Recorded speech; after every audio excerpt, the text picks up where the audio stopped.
So a couple of weeks ago, you might remember this. Wow, wasn't that great? It was the time-lapse video. And at the end, I showed you the trailer to this and sent the link, but I thought I'd come in and explain it. I don't know why.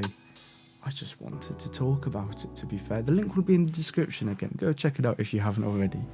It is my one good thing I've ever done. But today we're going to go through it bit by bit. Okay, let's go.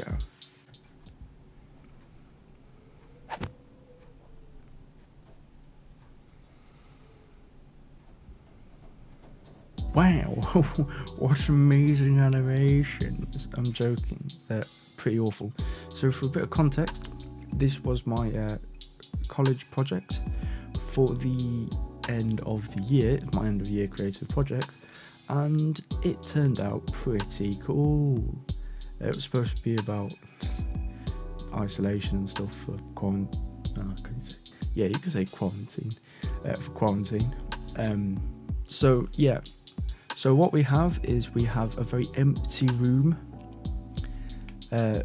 All of this was made in After Effects, which if you would like some tutorials on After Effects, hit the like button 5 times. Well, no, 5 people to hit the like button once, because if you do it 5 times, that might work. I don't know.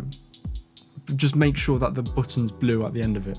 So for background sounds and noises, you will get some wind that has a few dogs barking and stuff, just boring stuff. But you will also hear a faint clock ticking, which is kind of drowned out by the wind on purpose, and that's for a reason, okay? I'll tell you about that in a bit.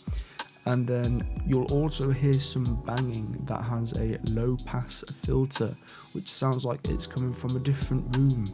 So let us continue. Wow. This is just not perfect really, is it? But this is my first attempt at actually animating something. Another cool thing about this is it swaps ears. It will go into the other ear. Wow. So we did have a time limit for this. These had to be 3 minutes. So obviously this stuff cut out the movement between them. Also, my walking animation is not great. So it is probably one of the hardest things you'll have to do is actually the walking animation, because it's got so much in depth. So right there, I don't know if you noticed, but there is a little bit of technique. There's a little bit of story in there. Yeah, story. Now, obviously he was clearly crying, but you'll also notice that when he was crying, his glow seemed to fade. Now that was on purpose, because I'll tell you why. The glow actually represents his mood. So if the glow is out, he's obviously not in a good state. He has given up. However, if he is brightly glowing, then he's very happy. He's a joyful little bundle, and here is clearly losing hope. So let's continue. So now he's looking over at the buttons. Now the buttons are just buttons, and they're very interesting. Until the end, they get a bit more interesting in the end. You can hear the clock a little bit more now.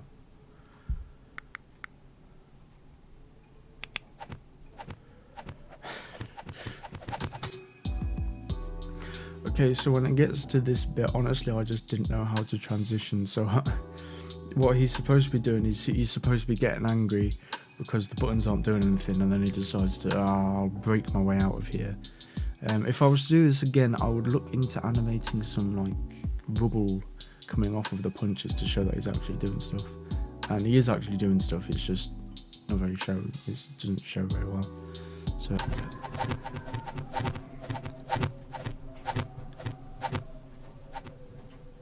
So this is, I quite like the fade. Fades usually show a long progression of time passing.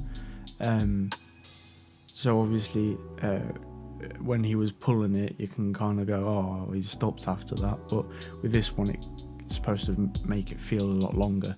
What I also tried to do is I cut up the audio and moved it forward, so it sounded like more time had passed for the other ones. Yeah, not so much this one though.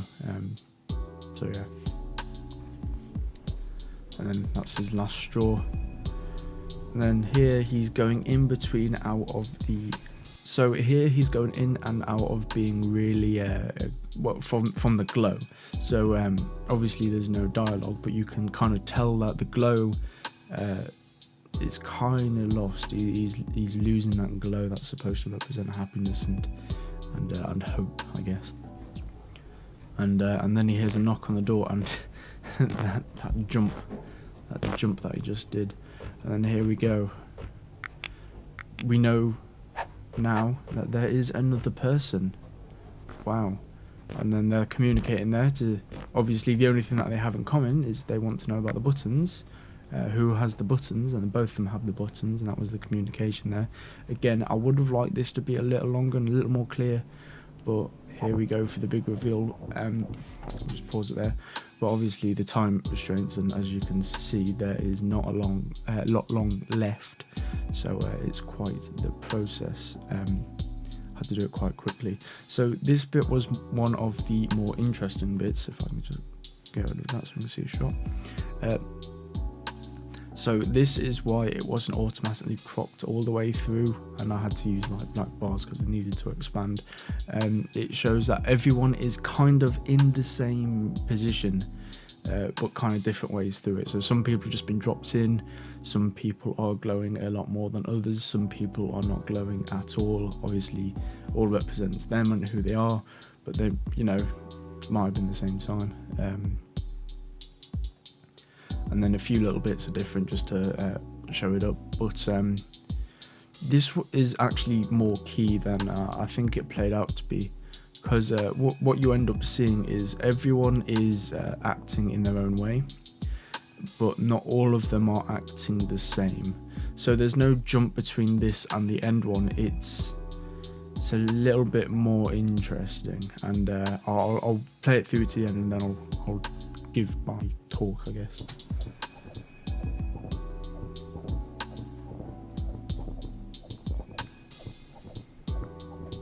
Again, audio was key here. It had to sound like it was coming from other rooms. I know it's kind of like all seen here, but we're still in Blue's perspective. And then we zoom back in to Blue. It gets louder, and then it fades to white. There we go. That's it. That was the short film. So the few things that I wanted to comment on are the overall story, and more specifically what the ending means. So I tried to kind of help the viewer see it, because obviously you're not there to tell them. You know, not everyone who sees that will see this, not everyone who sees this will have seen that, if that makes sense. But the overall theme is dealing with isolation. Isolation can put you through a lot of things, and it can make you feel like you need to do different stuff to be happy. So like, oh, okay, I'm in isolation, I need to do this to be happy, I need to do this to be happy, I need to continue to get things to be happy, I need to do this. And those represent the buttons. Because obviously, not everyone is pushing a button. Not everyone is doing that. Not everyone knows what the buttons do. Not everyone knows that there are other people in the same situation. Not everyone knows everyone who's in the same situation. And I think that's just very interesting. But the real ending to this is the ticking clock that goes throughout it, which represents time passing. Now, the interesting thing that I made this with is the interesting passage of time, which to me means that no matter what you think is going to happen, time will eventually sort it through. So obviously I know that things don't just happen with time, but if you give things the amount of time that you need to work them out, then eventually it'll be better, no matter what.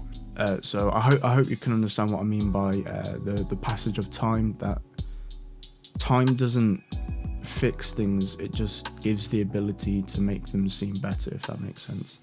I didn't really give this a proper ending. I was going to have it as the fade out of white for everyone being comfortable and happy with each other, but realistically I just thought it would be better to give it up to the viewer, because obviously if you leave on a cliffhanger, people are going to think about it a lot more. If you fade to white, it almost feels like there's a light at the end of the tunnel. That's what this is supposed to be.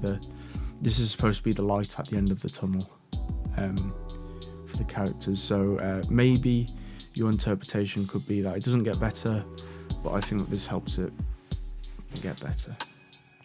So that is the end of the analysis. Little bit there's not much to explain. It's a 3-minute clip really, and I enjoyed it. I spent a lot of time on it, so I thought I'd talk about it. I hope you enjoyed this, or if you thought that this was interesting.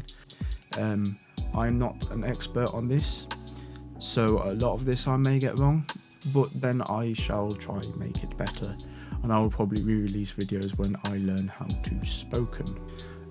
So with that being said, I hope you like, and bye.